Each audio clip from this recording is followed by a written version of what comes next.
Welcome to the Ordinary Guy Garage. I'm Scott, Ordinary Guy. And today we're gonna work on shop upgrades. So hang tight.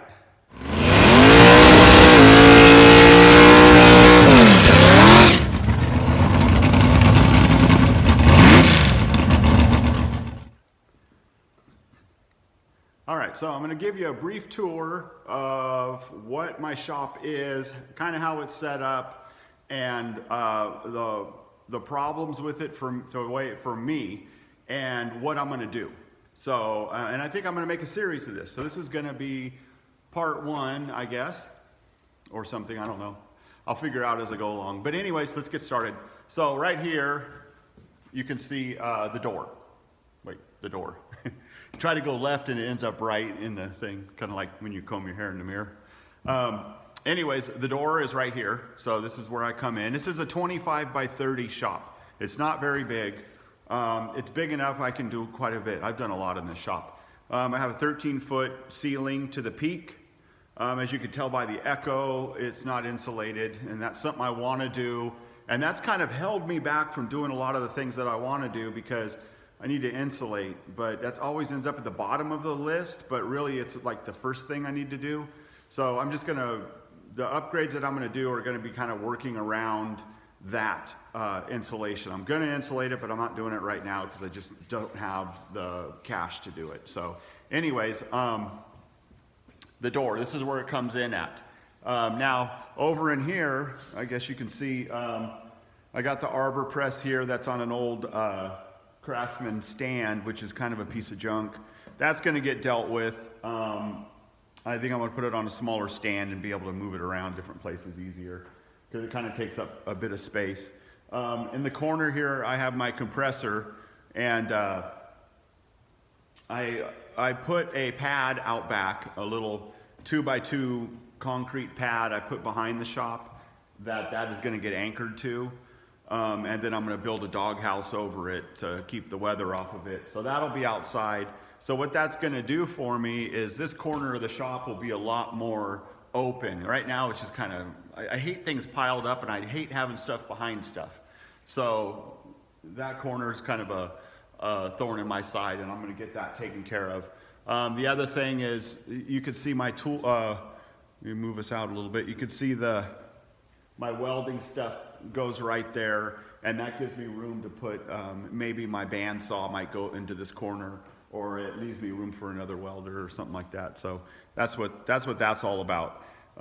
Then I'll reset the camera here to right there. That should pretty much get it. Now, this is the meat and potatoes, you could say, of my shop. My toolboxes right there, and my workbench right there. That's, you know, the meat and potatoes is in, that's where I do a lot of the work, obviously, because that's where all my stuff is. This isn't going to change too much. I am going to take that box right there that's on the top of my workbench off. That's supposed to go into the race car trailer, which will open up that bench a little bit more. So, so that pretty much, like I said, all that's pretty much going to stay the same. Now when we get to, let's walk back here a little ways. When we get to the back end of the shop, I have the back end of the shop here. I have my drill press there. Boy, that's hard to do. My drill press there in the corner. I have my lathe there. I have the bandsaw and a bench grinder that's on a pedestal back there. So my plan is over here to build a loft over the back. Again, I got that 13-foot ceiling here, and I'm gonna make it about 7 feet. I'm like 5'10", 5'11", something like that, I don't know. So, you know, if I go 7 feet to the bottom, it'll put me about here, which it's enough to keep me from feeling claustrophobic when I'm in there. And then the other thing is I could mount some LED lights under there to really light up that work area. So that loft is going to run 24 feet, the length or the width of the building, the shop, 7 feet high and 4 feet deep. So it's not going to be that big, but it's going to be enough that I can store quite a bit of stuff on there, in addition to my storage container, which is full. So this kind of gives me another area to put other things. So that is my project. That is what I'm going to start working on right now. That's going to be the first step, is getting that thing there done. And then how I'm going to do it is, we'll look over here at this side. Now, this side of the shop is a wasteland. You know, I thought I wanted a steel rack to hold steel on and all that kind of stuff, but to be honest, I don't do the type of fabrication that I need to have stock over here. And it just takes up a good amount of my shop square footage. And the whole wall, the wall's useless because of that rack, and I end up hanging things like old headers that I'm never going to use on there, you know, just ropes and lines, and it doesn't work for anything. It's like the proverbial piece of exercise equipment that you think's a really good idea because you're going to get in shape, but then you end up hanging your laundry on it. That's what this is for the shop. So what I'm going to do here is I'm going to repurpose a lot of this, and I'm going to use up a bunch of the steel in building my loft for the back of the shop. And then I'm going to see, after that's done, I'm going to see, I might be able to build a smaller one for the side, maybe, I don't know. I might do that to get rid of more of the steel, and then the rest of it I'm going to load on a trailer and take to scrap metal and get it the heck out of my shop. So then what that's going to do, by freeing up that wall there, I'm going to build, see the little toolbox here on the cart, that belongs to my son Bean, and we're going to build him a workbench over here and some shelves that he can use so we can share the shop a little bit more. My other son Ben has his own shop in the barn, so he does mostly woodworking and craft type stuff, so that works good for him over there. And so me and Bean and I are going to share this section, so we're going to do that with there. So that's going to take care of that right there. And back into this corner over here, behind that, I got that piece of metal right here, the aluminum diamond plate that came out of the trailer. It's just kind of piled there. There's a cart there, a tool cart that I could use for other stuff, kind of an old school tool cart. And behind that, I have a mini fridge that's been sitting there for 10 years and I haven't plugged it in. So I'd like to get a spot where the mini fridge can go because it gets hot out here. It'd be nice to have drinks, you know. And then I have a bar sink, stainless steel bar type sink, and a small water heater that I'm gonna also set up out here so we can wash our hands before we go in the house and that kind of stuff. So this other corner here that's got it's got like paints and oils and stuff like that, that's gonna stay as is for right now. So the big project that we're gonna get into right now is getting some of this stuff down and building on the loft. So let's get started. Well, it's really kind of hard to tell because I am working in not a whole lot of room, but that's the back portion. I'm going to stand that up, and this is going to be the back that's going to go along that wall right there. So I've said before, some days, you know, when I start cutting metal and putting it together, I don't know who's going to show up. If it's going to be me, the good welder, me the welder, or me the grinder. I don't want to say good welder, but me the welder or me the grinder. And actually, I think pretty much me the welder showed up. You know, they all look pretty good. The only one that's not looking all that hot is that weld right there. And just this beginning is fine, but just towards the end right there. And the only reason for it is I kind of blew a hole in it, and I was had to mess with the wire speed a little bit to try to plug that hole as I welded it. But other than that, I think this is how I'm going to do the back. I mean, obviously because it's welded this way, but yeah, see, this weld came out pretty nice. I am happy with those welds. So again, this piece will stand up across the back. So what I'm going to do now is flip it over and weld up the other side of it, you know, the back side of this piece, and then probably stand it up across the back, get my family to help me, and then I'll start making up the front piece. So it's coming along pretty smooth. Pretty happy so far. Well, I got a little bit sidetracked. Decided to go ahead and start on the insulation as well. Earlier in the video I said, I didn't really have the money to do it, but my wife convinced me that I actually did. So anyways, whatever, here we are. This makes so much sense because this loft is gonna weigh, it already weighs a freaking ton, and I only have a third of it built. So, just because I can see the back wall doesn't mean I'm gonna be able to work on it, and this makes it so much easier to get it done now. So what I ended up doing was, I got this down at Lowe's. This is the 2-inch thick foam insulation, got foil on the back. I think it's an R value of 11, I'm not sure. It doesn't say on it. So I think it's an 11. Usually walls are 30, but this is a shop, and this stuff is easy to work with too. I just put it on the table saw and run it through the table saw. Nice straight cuts. Skin's not all itchy and everything. This stuff's great. So anyways, you can see the panels where they've been patched in, that little piece right there.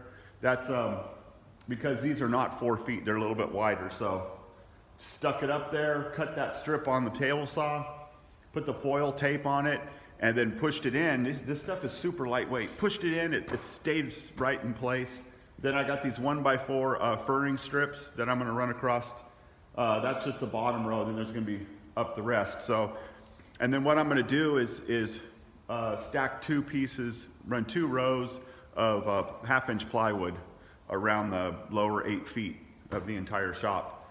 And the reason I'm using plywood is because it's strong. And I can mount a shelf, I can hang a hook for extension cords or hoses or whatever I want, anywhere I want. And I like that, with these studs being as far apart as they are, even with the furring strips, I just really want that extra support of the plywood. There's advantages to sheetrock, but there's also advantages to this. If I hit it with something, it's not going to pop a hole in it super easy. You see that all the time in different shops where there's holes in the sheetrock and stuff. And so this is what I decided to do. Hopefully I'm right. Hopefully I'm not wrong, but it's what I want. So it's what I'm doing. So I'm going to continue on with that. It's going to be 8 foot all the way around the whole shop. It'll be nice to knock down some of the echo in here, and really that'll be nice. So really, I'm only doing this right now, and I'm gonna do what I got going here, and then I'm gonna come back a little bit on both sides, and then I'm gonna stop and then get the loft done, and then continue working my way down. So just piece by piece. 22 bucks a sheet for this stuff. So far I got about 375 bucks in the back wall with plywood and everything. So it's not too bad, I guess, I don't know. But anyways, that's where I'm at. Down a rabbit hole I go. So anyways, I'll check back in a minute. All right, well, I made some pretty good progress. I got crap everywhere inside the shop, and so after I get it done, then I'll get a real good tour of it, but we just have to settle with it like this for now. But you can kind of see what I got going here. Plywood up, put the furring strips up, plywood up.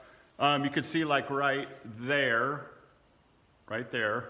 and right there are electrical boxes. So, of course, I said something about the rabbit hole, so it ended up running wiring back there. My wife had said, hey, why don't you run wiring before you put the walls up? And I said, well, the reason, I was going to run external wiring, run the conduit and all that. And I thought, while I have it apart, maybe she's right. Let's just do that. So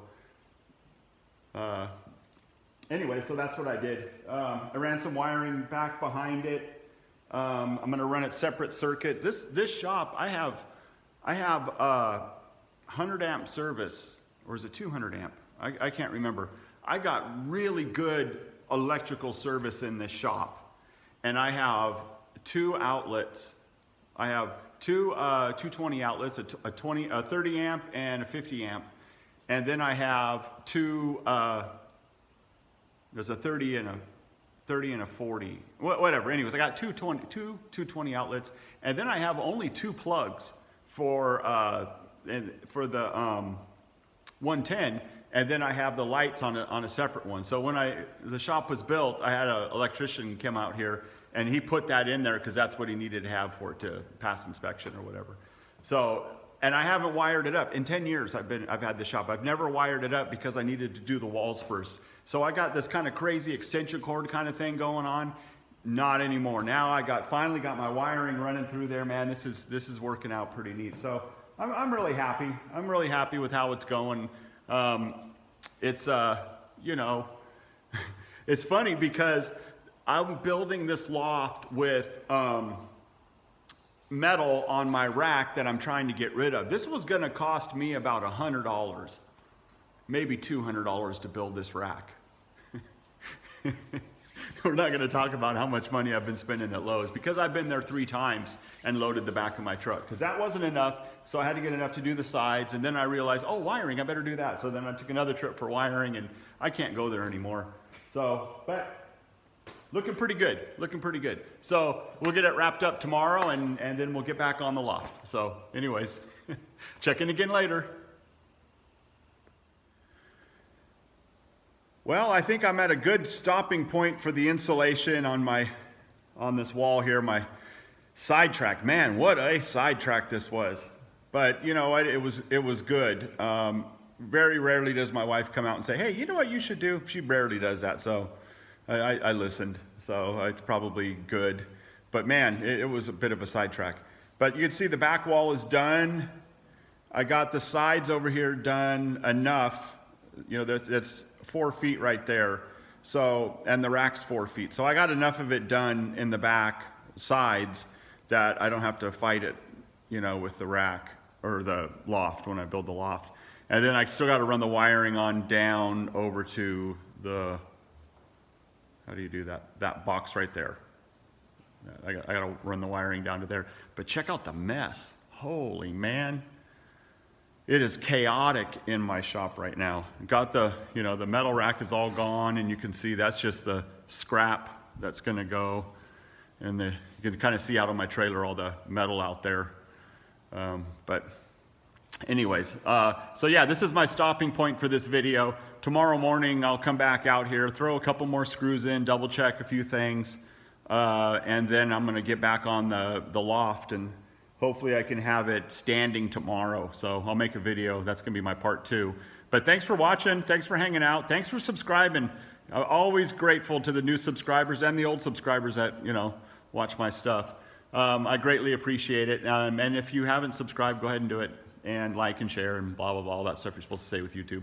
But anyways, thanks a lot, and I will see you next time. And in the meantime, be safe, my friends.